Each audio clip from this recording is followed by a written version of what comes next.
আসসালামু আলাইকুম। মেকানিক্যাল টেকনোলজির প্রবলেম সলভিং ক্লাসে আমি সবাইকে স্বাগত জানাচ্ছি। আজকে আমি একটা প্রবলেম সমাধান করব। এই প্রবলেমটি ফ্লুইড মেকানিক্স বা হাইড্রোলিক্সের একটা প্রবলেম। আপনারা যারা সাব অ্যাসিস্ট্যান্ট ইঞ্জিনিয়ার জবের প্রস্তুতি নিচ্ছেন, মানে মেকানিক্যাল টেকনোলজি বা মেকানিক্যাল টেকনোলজিতে মেকআপ কোর্স করেছেন বা ভবিষ্যতে করবেন বলে ভাবতেছেন, মানে তাদের জন্য হচ্ছে ভিডিওটি, ঠিক আছে? তো আপনারা জানেন যে হাইড্রোলিক্স বা ফ্লুইড মেকানিক্স হচ্ছে মেকানিক্যাল টেকনোলজির খুবই গুরুত্বপূর্ণ একটি বিষয়।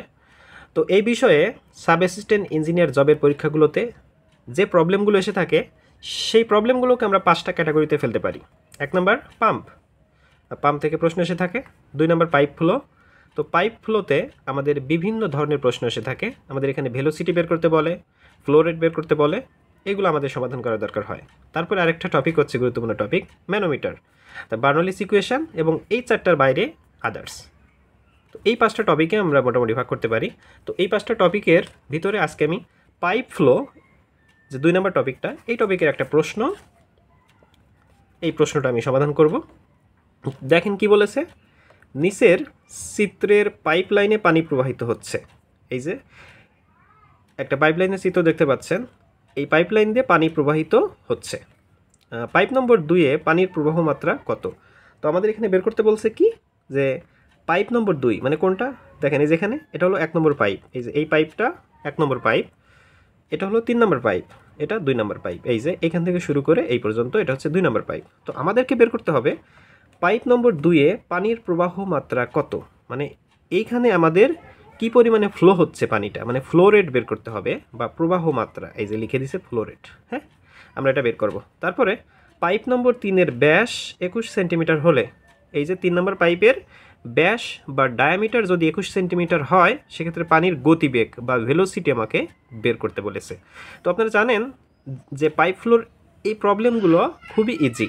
আমরা একটা সূত্রের সাহায্যে এটা করতে পারি। কোন সূত্র?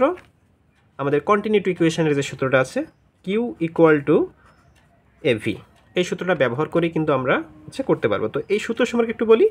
এই কিউটা হচ্ছে ফ্লো রেট, যার এককটা হচ্ছে ঘনমিটার পার সেকেন্ড। এটা হচ্ছে আমাদের এরিয়া, আমাদের যে পাইপটা আছে পাইপের ক্রস সেকশনাল এরিয়া। হ্যাঁ, এটা হচ্ছে পাই ডি স্কোয়ার বাই 4। যেহেতু পাইপটা আমরা জানি সার্কুলার হয়, আর সার্কুলার হলে তার ডায়া থাকে, তাই এটা হবে পাই ডি স্কোয়ার বাই 4। আর ভিটা হচ্ছে ভেলোসিটি এর ইউনিটটা হবে মিটার পার সেকেন্ড, আর এখানে এরিয়াটার একক হবে মিটার স্কোয়ার। ঠিক আছে, 3টা একক একটু খেয়াল রাখলেই অঙ্ক করতে সুবিধা হবে। আচ্ছা, এবার দেখি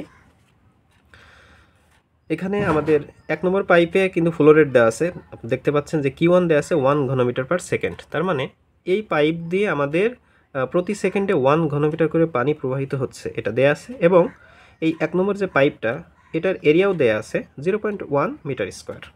ঠিক আছে, তো 1 নম্বর পাইপে আমাদের কিছু বের করতে বলে নাই, কিন্তু আমরা চাইলে কিন্তু এখানে দেখেন আমাদের কিউ দেয়া আছে এবং এরিয়া দেয়া আছে, মানে ফ্লো রেট এবং এরিয়া দেয়া আছে। আমরা চাইলে এখান থেকে এই সূত্র ব্যবহার করে কিন্তু ভেলোসিটিটা বের করতে পারি, কিন্তু আমাদের এটা বের করার দরকার নাই।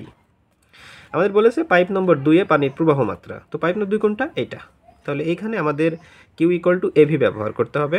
এখানে আমাদের এই যে এখানে A2 দেয়া আছে কত, 0.05 মিটার স্কোয়ার, V2 দেয়া আছে 1.4 মিটার পার সেকেন্ড। তাহলে আমরা কিন্তু এটা ফ্লো রেটটা খুব সহজে বের করতেই পারি, তাই না? তাহলে আমরা যদি Q2 বের করতে চাই এই প্রবলেমটাতে, Q2 ইকুয়াল টু কত হবে? A2 into V2। তাহলে A2 কত? A2 হচ্ছে আমাদের 0.05 মিটার স্কোয়ার, 0.05 মিটার স্কোয়ার, আর V2টা হচ্ছে 1.4 metre per second, 1.4 metre per second. যদি ক্যালকুলেট করি, ক্যালকুলেট করলে কত আসে? ইন্টু 1.4, 0.07, তাহলে 0.07 ঘনমিটার পার সেকেন্ড। এটা কিন্তু আমাদের একটা আনসার হবে।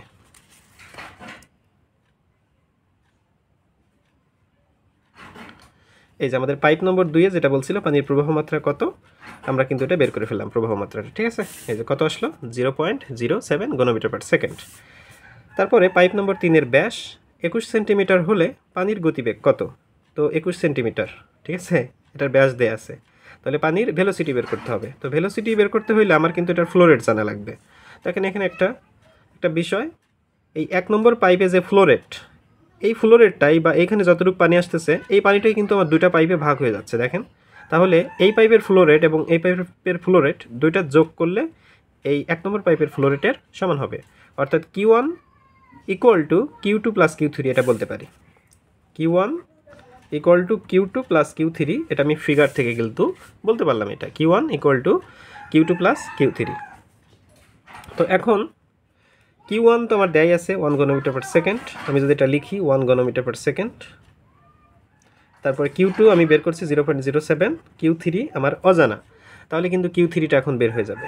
তাহলে Q3 কত আসবে দেখি, আমি যদি 1 থেকে মাইনাস করি তাহলে 0.93 ঘনমিটার পার সেকেন্ড, এটা কিন্তু আমার Q3 চলে আসলো।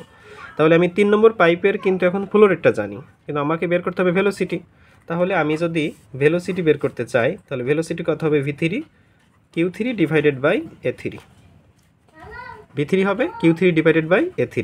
তাহলে V3-র ভ্যালু কত, V3 দেওয়া আছে না, V3 আমাকে বের করতে হবে। আচ্ছা Q3 কত 0.93 আর A3 কত, A3 হচ্ছে, আচ্ছা A3 দেয়া নাই, এখানে ডায়ামিটার দেয়া আছে, এই যে পাইপের হচ্ছে ক্রস সেকশনের যে ডায়াটা, হ্যাঁ পাইপের এই ডায়ামিটারটা দেয়া আছে 21 সেন্টিমিটার। তাহলে 21 সেন্টিমিটার হলে আমি পাই ডি স্কোয়ার মানে 0.21 নিব, যেহেতু 21 সেন্টিমিটার আছে মিটারে নিব, তাহলে পাই ডি স্কোয়ার ডিভাইডেড বাই 4। তাহলে এটা সলিউশন করলে আমাদের কত আসে দেখি, 0.93 divided by pi D square 0.21 square divided by 4, তাহলে 26.85 আসতেছে, 26.85, হ্যাঁ তাহলে এটা কিন্তু আমাদের answer 26.85 metre per second, 26.85 metre per second, এটা আমাদের ভেলোসিটি, এটা আমাদের আরেকটা অ্যান্সার। তো আপনারা যারা সাব অ্যাসিস্ট্যান্ট ইঞ্জিনিয়ার জবের প্রস্তুতি নিচ্ছেন, এভাবে এই যে টপিক ওয়াইজ আপনাদেরকে প্রস্তুতি নিতে হবে। যেমন আমি পাইপ ফ্লোর একটা প্রবলেম সমাধান করলাম, এরকম আপনাদের অনেকগুলো প্রবলেম সমাধান করতে হবে। এর আগে বিগত সালে যত প্রশ্ন এসেছে সেগুলো আমাদের সমাধান করতে হবে, এবং আরও কিছু প্রশ্ন বেসিক্যাল যে প্রশ্নগুলো আমাদের আছে সেগুলো আমাদের সমাধান করতে হবে, এবং এই প্রবলেমগুলো বারবার আমাদেরকে প্র্যাকটিস করতে হবে।